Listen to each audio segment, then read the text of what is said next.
So we are back with Lisa Waterslane. She comes in. This segment is all for her.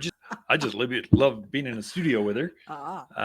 My gal, my wife of 34 years, shares garden tips. Just this segment because you make me look better. You make me even sound better than I could possibly be. There you go. So welcome back to the studio, Lisa. Well, thank you very much. Good to be back. So you got all these new clothes. My goodness, where's all this stuff coming from? You look fantastic. I'm trying to branch out of my t-shirt and jeans. It's very uncomfortable, but I'm trying. Okay. So more Costco runs. No. Is that Costco? Walmart? Walmart. Nordstrom's? I look like I shop at Walmart. No, you don't. Jeez. I don't even know what that means. You just offended all the Walmart customer listeners. Oh my gosh. Anyway. You made me do it. Your fault.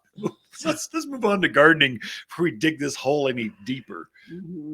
Yes. So last week I was talking about some pansies and different things that we'd gotten in. Right. And you berated me because I forgot to bring some in to show the audience. The people, the blogger, the streamers, the vlog, video blog. Yeah. So this is recorded through StreamYard. You folks that are doing podcasts and that kind of stuff, you know what I'm talking about. Right. So we record some of this through our video and then it gets broadcast through Signals AZ, Prescott E-News, our channel. So you can see this segment at least, not the whole radio show. And it's videotaped. And so we get to show some things off, which is kind of new and fun and interesting, different. Yeah. So I brought some pansies this week to share everybody because it is now officially fall. It is. So, hey, it's time to be putting those pansies and violas and snapdragons and all that fun stuff out. So the first one I brought is called Delta Fire. Look at I love you're better at figuring out where the camera is. Here you go. I'll hold it. Here you go, folks. Right close up, right there. We have right all over the keyboard. Yeah. So that one's Delta Fire, and I love the color. Isn't that such a pretty autumn, fall color? Absolutely gorgeous. So that's a new one that just came in. And then we also have the Matrix Beaconsfield. You can hold that one. We'll hold them up side by side. There we go. And that one I love because it has the two-tone kind of purples to it. Very pretty as well. So those are just a small sampling of all the different pansies and violas that we have in. Can I give that one back to you? So you put it on that side of I'll try to get this keyboard, get the dirt off without disconnecting us. I think you may. No, we're good. Oh, are we still there? Yeah. Okay. So this is when it's better to watch by radio. You just don't see all the chaos going on behind the nothing desk. To see here. So this is a Snapdragon. This is the Sonic Carmen. It smells good. Doesn't it have a nice fragrance? Yeah, it does. I was not used to that. I was bringing it over here and I'm like, what's that smell? Oh my gosh, it's the Snapdragon. Yeah. So nice fragrance to it, which you don't expect, but and very pretty. And Snapdragons animals don't eat that one. Okay, that's pretty together. Showing the combo. That's a really pretty combo.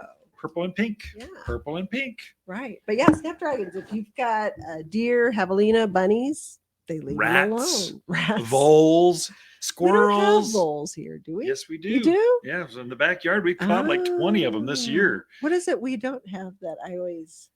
So we don't have moles. So these are underground. We have pocket gophers, but not moles. Moles are more east coast. Okay. We do have prairie dogs up in the Williams, Flagstaff area, higher elevation.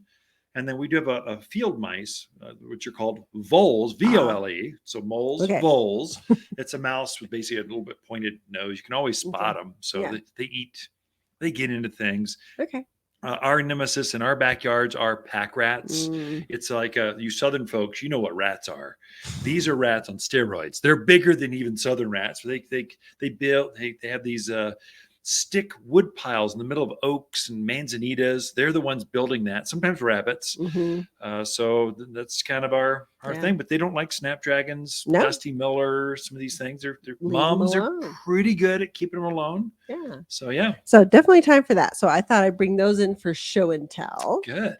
So then I thought we would talk about some of the things that we have coming in this week that if you're still looking for color to put out in your landscape, We have 2 different Pugster butterfly bush coming in. That's We have neat. a pink one and a blue one coming in.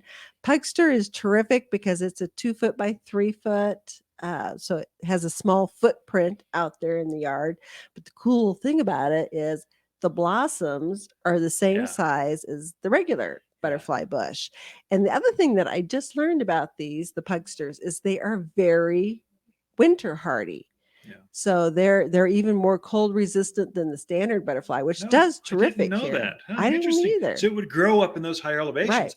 Let's say Mhm. 7,000-8,000 foot levels, like the Highland Pines, Williams, Flagstaff. Mhm.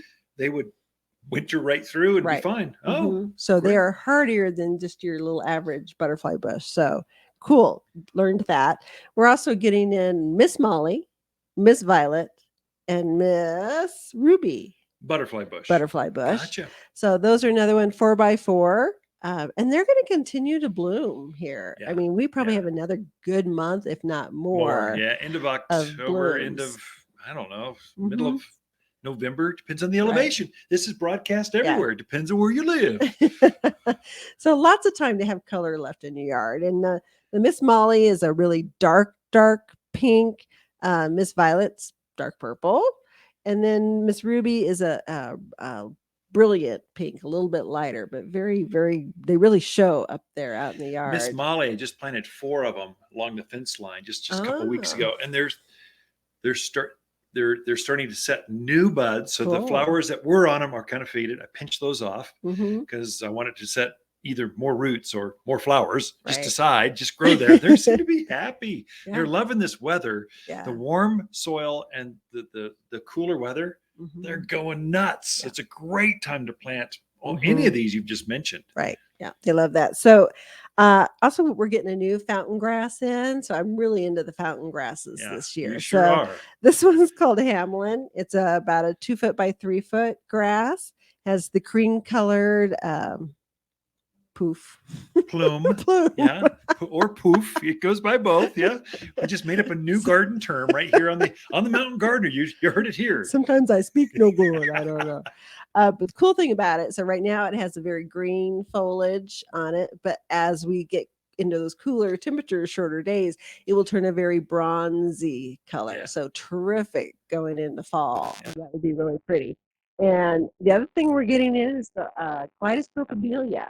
Oh, that's neat. Yeah, so Kaleidoscope, it's more of like an Eastern exposure, some shade light to it, but it has yellow and lime green leaves right now, so through the season. But as we move into fall and winter, there again, it gets a change of color to it. So it kind of turns more of a orangey red color. Like almost pink almost. It's very unusual. Yeah, Viola is just such a great plant. It's got a waxy leaf to it, so it makes it pretty kind robust. Of an oval leaf. And I have seen that growing in Prescott Valley in full sun. Okay, I believe. Now, it didn't bloom as well.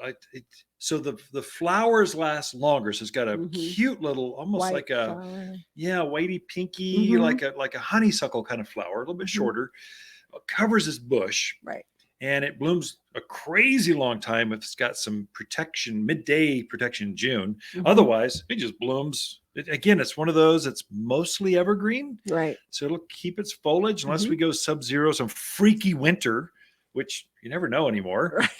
It holds its foliage. Yeah. So it's a great plant. Gets up about 2 feet, hip high, something like that. I think the Kaleidoscope gets around 2 feet tall. It's a little bit smaller than some of the other. Do we have the Edward Gloucher, the regular green one too? No.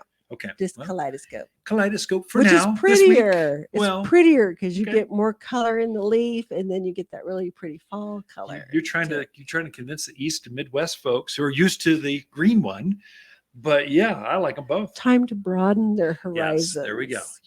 You've tuned in here to the Mountain Garden. You've heard it from Lisa. So Ken and Lisa Lane, the Mountain Gardeners, some things you can plant. We're still shipping plants. Oh yeah, because we've got plenty of planting season left.